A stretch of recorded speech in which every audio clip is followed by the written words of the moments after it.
But for those just getting out of a 2-week digital detox, the deal is this. YouTuber Mrbeast posted a video in which they paid for the surgery for 1,000 people. In this video, we're curing 1,000 people's blindness, while sweetening the deal with bonus prizes like free Teslas and piles of cash. So I'll see you at the end of the video when we surprise him with a brand new Tesla. And before we go any further, let me state this plainly and clearly. It is objectively good that these individuals were able to get access to medical treatment that drastically increases their quality of life. Okay, you got it? Doesn't matter. You're being critical of the system instead of just sitting there and saying, I can sense it. You're giving lib. It's giving lib. I'm assuming he's going to make systemic critique, which is not acceptable. You better not even fucking think about it, libtard. I'm coming after you. I'll fucking find out. I feel like there's going to be some systemic critique in this video, and I will be very mad. Great. But the video was accompanied by controversy. Some accused Mrbeast of more or less making these individuals dance for their supper because being willing to appear in his video seems like it was maybe a prerequisite for receiving the surgery. One tweet called the video demonic. Others accused him of doing good for online clout. And others went as far as to use this as evidence that Mrbeast is exhibiting antichrist tendencies. Now, while that's obviously a bonkers thing to say, Jesus did restore sight to the blind, and the Bible warns that when the Antichrist comes, he'll trick us with Christ-like miracles. But we think that the critiques that focus on Mrbeast, aka Jimmy Donaldson, and the morality or immorality of the video are missing the more interesting point. As the most crucial thing, and something pointed out by Hasan Piker in a viral clip, is that the real problem with this video is that it both points out the dystopian state of American healthcare, while also showing the ways in which our current system depends on the charity of the ultra-wealthy. So let's get into this Wisecrack edition on charity for clicks. Is there a better way? But before we get into it, I want to tell you about the sponsor of today's video. It's Storyblocks. Now, Storyblocks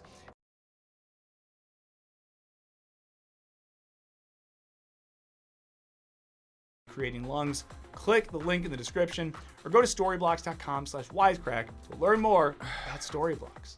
And now, back to the show. Now, this isn't the first time Mrbeast has pulled off charitable stunts. In fact, his massive success can be traced back to a series of early videos where he walks around town giving stacks of money to unhoused people, a strategy later used by another Jimmy in his video for God's Plan. As Mrbeast has said himself, giving away money on camera makes for the exact type of viral content that will subsequently make him even more money. Some look at stunts like this and see someone instrumentalizing vulnerable people for content. Others see a well-intentioned individual using their platform and wealth to make a positive impact. Now, I'll be totally honest with you guys. The recent video and the discussion around it had me feeling pretty conflicted. Now, on the one hand, I think it's amazing that people were given the opportunity to have life-changing surgery.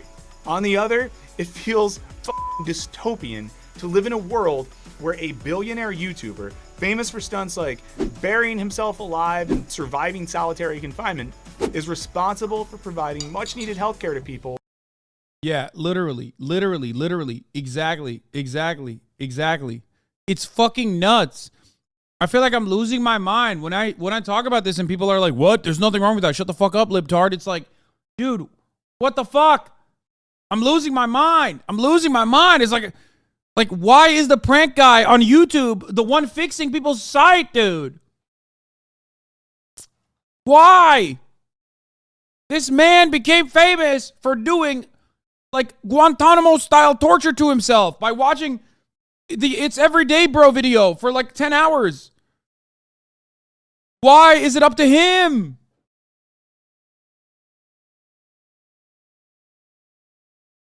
It's crazy.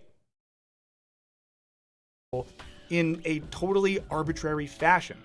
It feels even more sinister that this act of charity is then made into content that is fed into an algorithm that collects data to further bolster a massive marketing platform to benefit an already successful content creator, while in essence reducing these people to having their vital needs met into mere fodder for our own entertainment. But like I said before, we're not here to try to answer if this is all good or bad or right or wrong, especially when we don't really know the conditions behind the production. like were people only given the chance to have the surgery if they agreed to appear on camera. Instead, we want to consider why we exist in a system where people with money and platforms are de facto responsible for acts of charity and justice. And further, you figured you'd show some sympathy after the charity ordeal? What do you mean?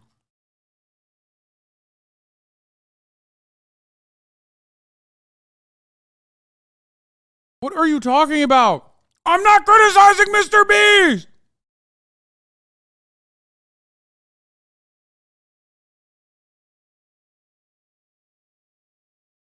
Bro, please understand. Also, my fundraiser is not literally fucking, again, curing the blind. And I do think that the government should have not allowed this to happen in Turkey. Like 90% of my commentary about what's going on in Turkey is literally around how much the government is fucked up.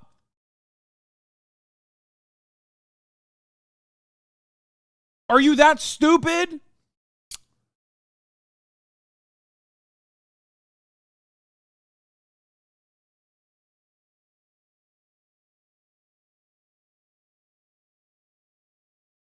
Not only am I not criticizing Mr. Beast when I say it should not be up to one fucking... You misunderstood? Dude, you have to have a brain disease of the highest magnitude to like misunderstand what I'm saying. What the fuck? You didn't misunderstand. You didn't misunderstand. You saw other fucking people talk about it and you turned around and you also developed that. You also developed that lack of charitability because you are that easily fucking duped.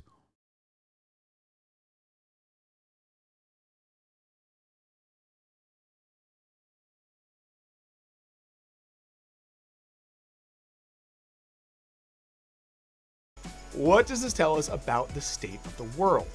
Now, doing philanthropic stunts wasn't invented on YouTube. American philanthropy has been used for hundreds What's of going on years with by the Austin? ultra-rich to give back to their communities in various ways. As journalist Anand Giridharadas writes in his book, Winners Take All, the late historian Peter Dobkin Hall, an authority on the American giving tradition, traces it back to the late 17th and early 18th centuries, as the colonial trading commodities magnified differences in wealth and created an increasingly visible population of poor and dependent people for whom the public was expected to take responsibility. In the late 19th and early 20th century, this led to a bunch of super rich dudes creating foundations to divvy up pieces of their massive wealth. As Giridharadas writes, these foundations were, in other words, allowing a small handful of wealthy people like Carnegie and Rockefeller to commit monumental sums of money to the public good, and thus gain a say in the nation's affairs that rivaled that of many public officials. And some liked this seemingly Robin Hood-esque turn from the Gilded Era's robber barons, even if they had gained their wealth through things like monopolistic behavior, or underpaying their workers, or violently shutting down union strikes. Others, like noted New York City cowboy Teddy Roosevelt, disagreed, arguing that no amount of charities in spending such fortunes can compensate in any way for the misconduct in acquiring them. Others noted the fundamentally anti-democratic nature of these types of foundations, who got to decide which groups or individuals were worthy of much-needed services without the masses having a say. According to Reverend John Hayes Holmes, a Unitarian minister and chairman of the ACLU, my standpoint is the whole thought of democracy. From this standpoint, it seems to me that this foundation, the very character, must be repugnant to the whole idea of a democratic society. But Giridharadas notes that while criticism of the philanthropy industry was common 100 years ago, now it's... Where are these people coming from? I've seen a lot of these. Will you create a donate action for Ukraine humanitarian crisis? Just asking because I'm a new subscriber. First of all, you're not a subscriber. And I don't know if you did this already or don't support this and have another opinion on this conflict. I have raised money for Ukraine last year, okay? You are not a subscriber. Why the fuck are you guys bots? This is like the third time someone has like talked about Ukraine in the chat today. For no fucking reason. So many Just Curious Andys. Did I miss the top of the hour ad break? Fart too often. They always in disbelief, always quiet people. Quiet people.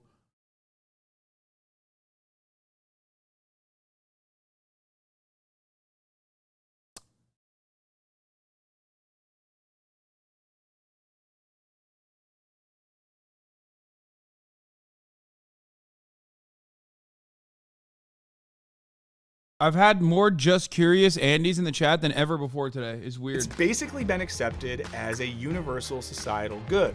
As he notes, when a book slightly critical of modern philanthropy was reviewed by the New York Times, the reviewer said, "Many readers will be ready to throw up their hands in exasperation. So now we're supposed to fret about rich people being too socially conscious? What exactly does this guy want?" This comment mirrors much of the online discourse in the wake of the Mrbeast video. And it seems like today, most people, even those who might self-identify as vaguely progressive or liberal, are still followers, whether implicitly or explicitly, of Carnegie's famous gospel of wealth. For him, inequality wasn't to be rejected as universally bad, but is to be accepted as a necessary condition for the very wealth accumulation that would allow Carnegie and his buddies to throw stacks at poor people. To quote Carnegie, "We accept and welcome." Also, for the record, like what these guys are doing,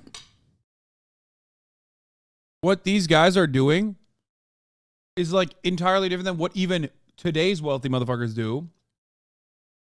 They get like additional layers of security from their 501c3s, like what the Bill and Melinda Gates Foundation was doing, like what the Zuckerbergs have done.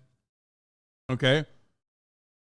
And on top of that, like this obviously is still different than what fucking Mrbeast is doing. Welcome, therefore, as conditions to which we must accommodate ourselves, great inequality of environment, the concentration of business, industrial and commercial, in the hands of a few.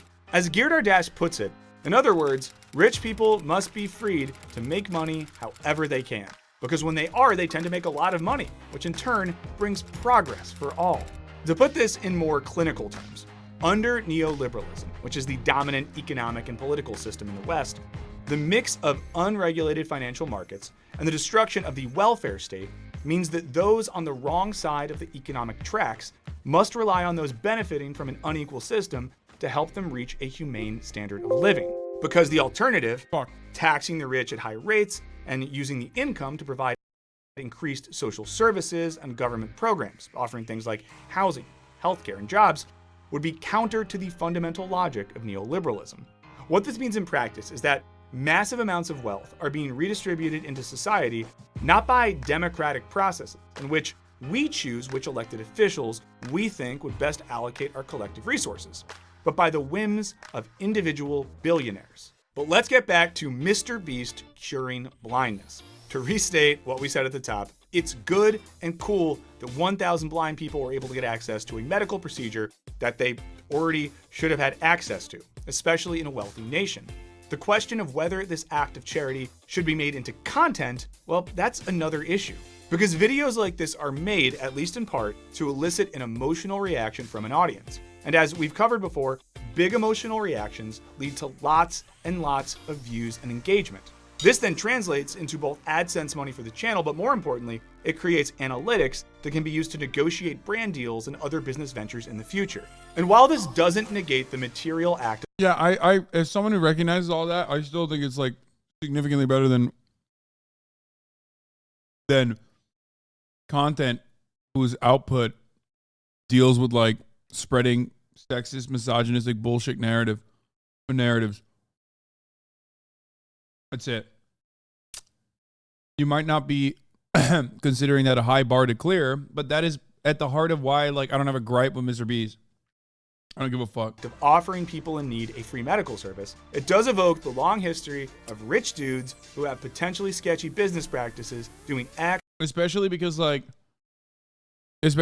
like a self-funding mechanism for the charity that it features in and of itself. of charity to launder their reputation. That's the lowest bar you're gonna come up with, bro. Come on, dude. I don't like.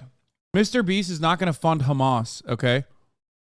Like, no matter how hard you want him to, like, he is not going to be funding Palestinian liberation or anything like that. Like, those are things that are not gonna happen. He's not gonna be funding. He's not gonna be funding strikes. He's not gonna be funding strike funds. Not gonna be funding labor unions, okay? He's not going to do those things. Well, one, because he doesn't even know about it, most likely.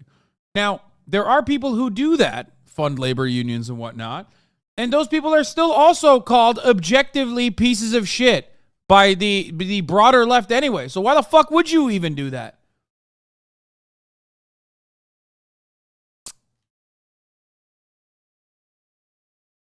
You know?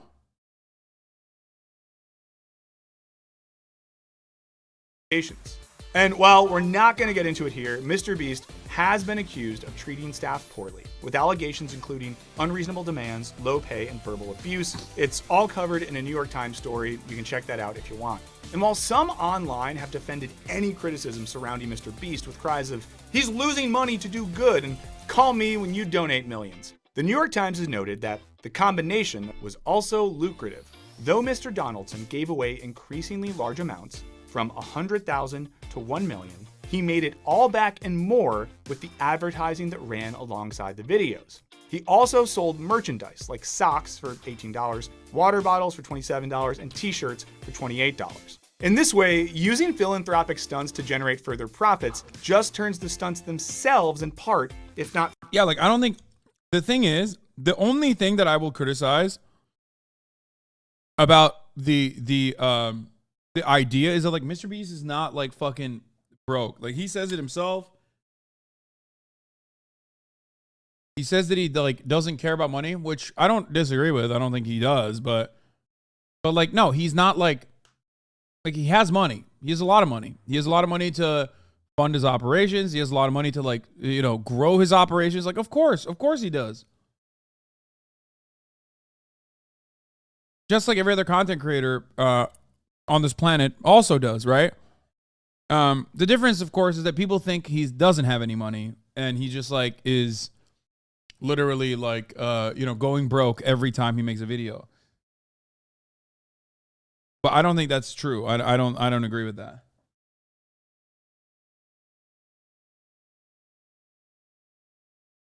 But I also don't have an issue with it.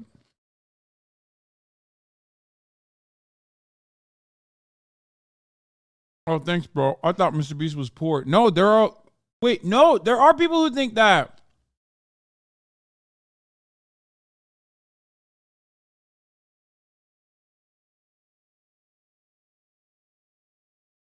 No, there are people who literally are like, Mr. Beast is really wealthy, but, like, he loses money every time he makes videos. He's only wealthy so he can make more videos. Bro, you guys literally, for a group of people who are, you know, probably some of the least charitable people to me, you don't know how fucking deep that well goes. There are motherfuckers out there who say I'm richer than Mr. Beast, bro. What are you talking about?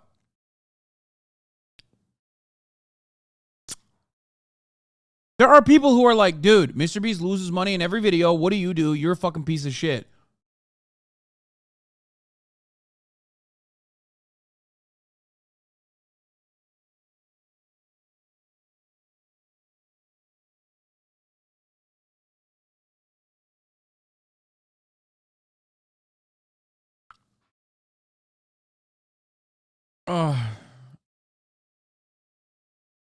Carl, the real money man, is your benefactor? Yep. Yeah, I mean, he talks about it. He says, like, he goes broke every video, but I just not, like, I don't think that that's the case. I can see it being a loss leader for his other brands, but yeah, he's loaded. Yeah, he's fucking so rich. Fully into another type of marketing. As Mr. Beast himself told Bloomberg, once you know how to make a video go viral, it's just about how to get as many out as possible. You can practically make unlimited money. But again, under our current economic system, these are the types of people who have the opportunity to use their wealth to benefit others. And even if it also benefits themselves and their businesses, that's always been the case. Mr. Beast is simply playing by the rules of the game. And this is what makes videos like his especially depressing for some. To live in a world where people can only access a relatively straightforward cure for blindness by being featured in online content is to live in a world where human dignity and justice are a matter of game show logic. One in which the rules of the digital economy take precedence over the value of human life. It's not Mr. Beast's fault that the system exists. and it's not his fault for benefiting from the system. But it feels depressing, at least for me, to see the world celebrate videos like this without any ironic distance, and without any skepticism about why the we're here in the first place. But what do you guys think? Should we be having bigger discussions about why we need philanthropy in the first place? Or should we accept the world as it is and be thankful that at least some rich dudes use their money to do good? Let us know in the comments. Thank you so much as always to our patrons who use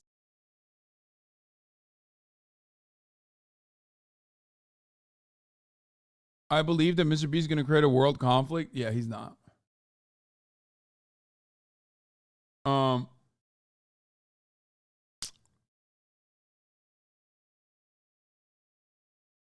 What is this? I get what you're saying, but something kind of rubs you the wrong way. Like, we just got to hope for the best magnanimous king type scenario. Yeah.